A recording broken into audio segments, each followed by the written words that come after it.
Hello दोस्तों, मैं संजीव और आज हम बात करने वाले हैं इस वीडियो में कुषाण साम्राज्य के बारे में।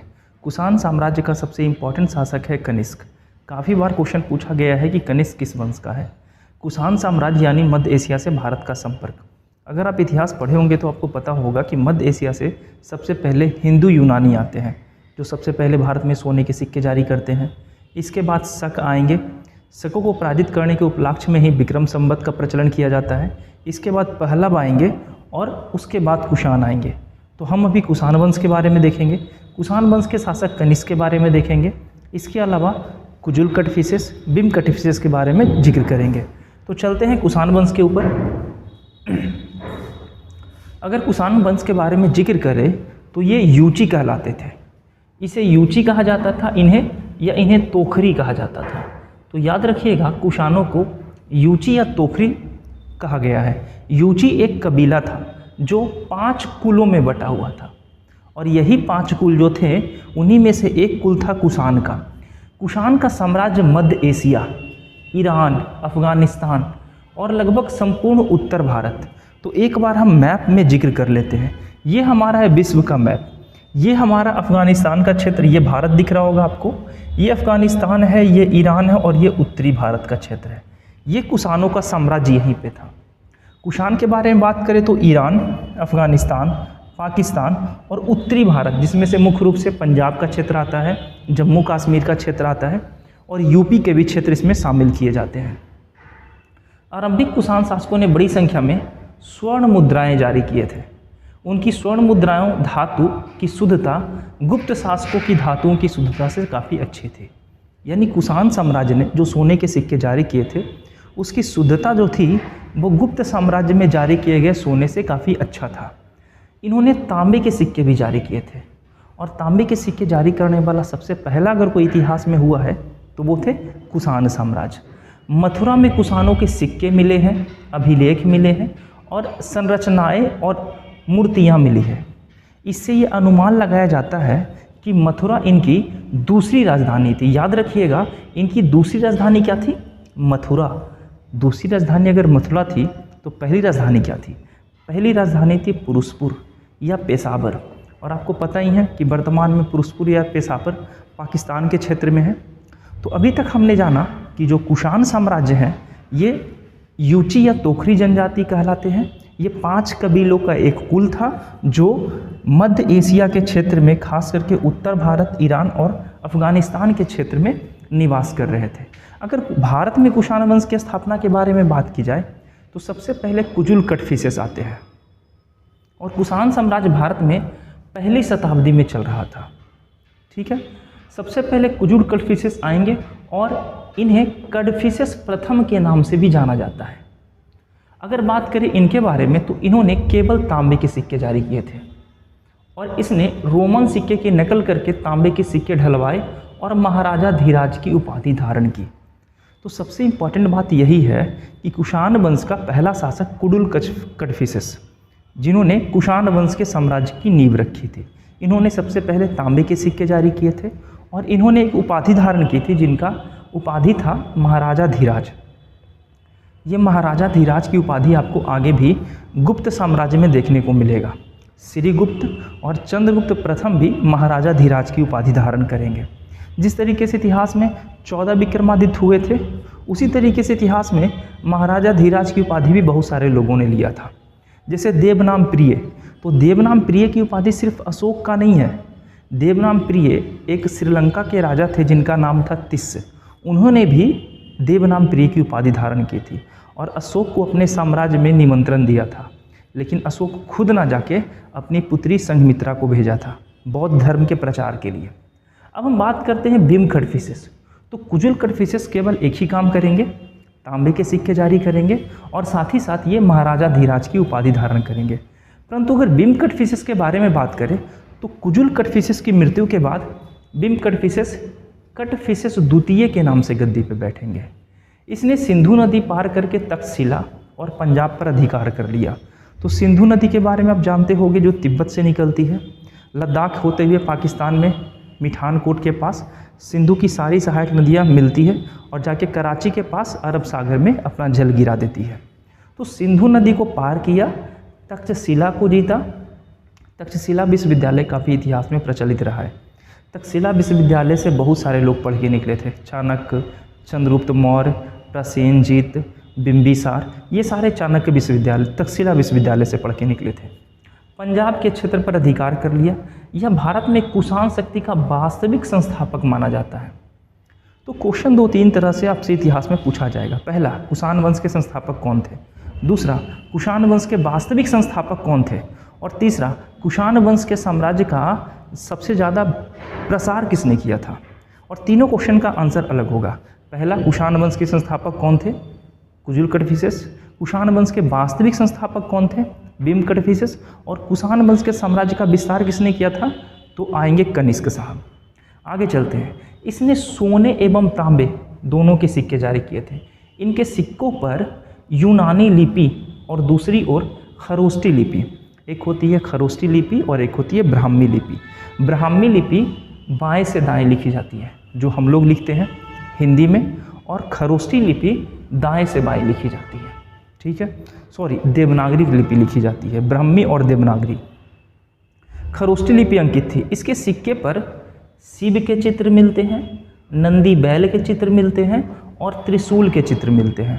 तो ऐसा माना जाता है कि ये शैव परंपरा को मानते होंगे, ये शैव धर्म को मानते थे, ऐसा इनके सिक्कों से प्रचलित होता है। सर्वप्रथम स्वर्ण के सिक्के चलाने का श्रेय भीम कड़फिसेस को ही जाता है। यानी सबसे पहले शुद्ध सोने के सिक्के अगर किसी ने चलाया था तो वो थे भीम कड़फिसेस। लेकिन इससे पहले भी हिंदू यूनानी आए थे जिन्होंने भारत में सबसे पहले सिक्के का प्रचलन किया था, खास करके सोने के सिक्के। तो अभी तक हमने देखा कुजुल कड़फिसेस और अभी हमने देखा भीम कड़फिसेस। दोनों के बारे में याद रखिएगा। एक बात और याद रखिएगा कि इन्होंने महेश्वर की उपाधि धारण की थी। बहुत बार एक क्वेश्चन पूछा गया है कि ये बता दीजिए कि कुषाण वंश के उस शासक का नाम बताइए जिसने महेश्वर की उपाधि धारण की थी, तो यही थे भीम कड़फिसेस। जबकि कुजुल कड़फिसेस ने महाराजा धीराज की उपाधि धारण की है।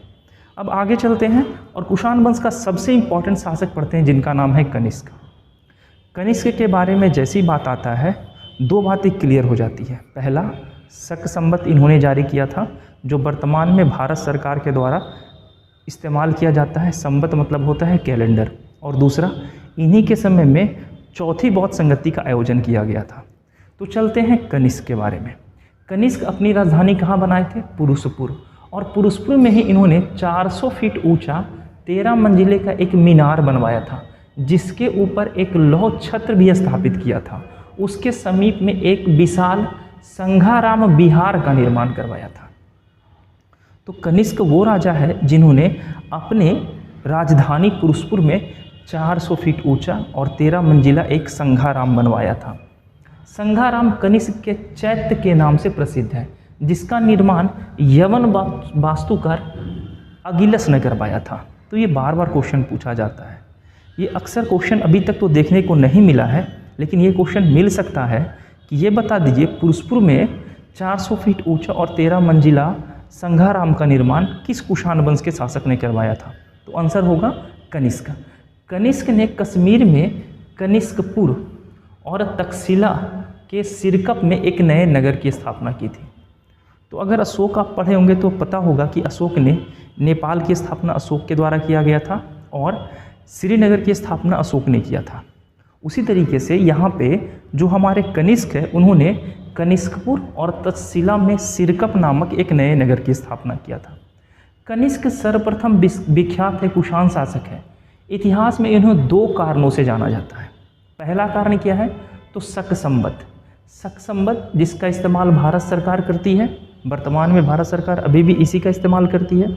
जबकि इससे पहले भी आप देखे होंगे 57 BC में एक संवत आया था जिसे कहते हैं विक्रम संवत। और विक्रम संवत कौन जारी किया था इसके बारे में कोई निश्चित जानकारी नहीं है। कहा जाता है कि उज्जैन का एक राजा था जिसने सबसे पहले शकों को पराजित किया था और उसी को पराजित करने के उपलक्ष्य में विक्रम संवत चलाया था। इसके बाद आता है हमारा शक संवत। दूसरा, उन्होंने बौद्ध धर्म के मुक्त हृदय से संपोषण किया, यानी बौद्ध धर्म को खुले मन से स्वागत किया था। कनिष्क की पराजय, और कहा जाता है कि जिसमें पहले कनिष्क की पराजय, यानी कनिष्क ने चीन के शासक से युद्ध किया था जिनका नाम था पांचाओ। पांचाओ से जब ये युद्ध लड़ते हैं तो सबसे पहले कनिष्क हार जाते हैं और दूसरी बार कनिष्क जीत जाते हैं। आगे बात करें कनिष्क, तो कनिष्क पार्श्व की सलाह से, ये काफ़ी इंपॉर्टेंट बात है। सब लोग जानते हैं कि कनिष्क के शासनकाल में चौथी बौद्ध संगति का आयोजन हुआ था, लेकिन अभी तक ये क्वेश्चन नहीं पूछा गया है कि कनिष्क किसके कहने पे चौथी बौद्ध संगति का आयोजन कुंडलवन में करवाया था। तो कनिष्क के एक साथी थे जिनका नाम था पार्श्व। पार्श्व के कहने पर कनिष्क ने चौथी बौद्ध संगति, चतुर्थ बौद्ध संगति का आयोजन कश्मीर के कुंडलवन में करवाया था, जिसके अध्यक्ष वसुमित्र थे और उपाध्यक्ष अश्वघोष थे। तो याद रखिएगा, कनिष्क के दरबार में वसुमित्र भी रहते थे, अश्वघोष भी रहते थे और नागार्जुन भी रहते थे। आगे चलते हैं। इस बौद्ध संगति में बौद्ध धर्म महायान संप्रदाय में विभक्त हो गया, यानी चौथी बौद्ध संगति के बाद बौद्ध धर्म दो भागों में बट गया, एक था महायान और एक था हीनयान। महायान के जो बौद्ध धर्म का पालन करते थे वो बुद्ध भगवान की मूर्ति की पूजा करते थे, लेकिन हीनयान वाले लोग मूर्ति पूजा नहीं करते थे, जबकि महात्मा बुद्ध खुद मूर्ति पूजा का विरोधी थे। आगे बात करें तो अंतिम रूप दिया, कनिष्क कला, संस्कृति और साहित्य का महान संरक्षक था। यानी कनिष्क के शासनकाल में, कुषाण वंश के शासनकाल में कला का विकास हो रहा था। कला का विकास तो मौर्य काल में ही हो गया था। मौर्य काल के बारे में, अशोक के बारे में पढ़े होगे तो पता होगा, अशोक ने गया में बराबर की पहाड़ी पर गुफाओं का निर्माण करवाया था, ठीक है, आजीविकों के रहने के लिए। कनिष्क की राज्यसभा में अनेक योग्य विद्वान रहते थे। कौन कौन? पार्श्व रहते थे, जिनके कहने पे चौथी बौद्ध संगति हुआ। इनके दरबार में वसुमित्र रहते थे, अश्वघोष रहते थे, नागार्जुन जैसे प्रकांड विद्वान रहते थे। तो नागार्जुन, अश्वघोष और वसुमित्र, याद रखिएगा। चरक जैसे चिकित्सक भी कनिष्क के दरबार में थे। तो ये चरक के बारे में पूछा गया है। अब हमें आप एक क्वेश्चन का आंसर बताइएगा कमेंट में कि चरक ने किस पुस्तक की रचना की थी। कनिष्क का पुरोहित संघ रक्ष था। तो कनिष्क यानी कुषाण वंश से बेसिक सा क्वेश्चन बनता था, जो ऑलरेडी हम लोग कवर कर चुके हैं अच्छे से, कुषाण वंश। अब हम लोग चलते हैं MCQs देख लेते हैं। ये कुछ क्वेश्चन है कुषाण वंश से। आई होप कि ये क्वेश्चन का सारा आंसर आप हमें कमेंट में दीजिएगा। ये सेशन आपके लिए आई होप कि अच्छा लगा होगा, समझ में आया होगा। इसी तरीके से वीडियो अगर देखना है, मैं लिंक में डिस्क्रिप्शन में लिंक दे दूँगा। जितने भी वीडियो का लिंक है वो मैं सारा का सारा डिस्क्रिप्शन में ऐड कर दूंगा। जो क्वेश्चंस है मैं आशा करता हूँ कि इसका आंसर आप कमेंट में देंगे। मिलते हैं फिर किसी वीडियो के साथ, तब तक पढ़ाई जारी रखिए, ध्यान रखिए, बाय।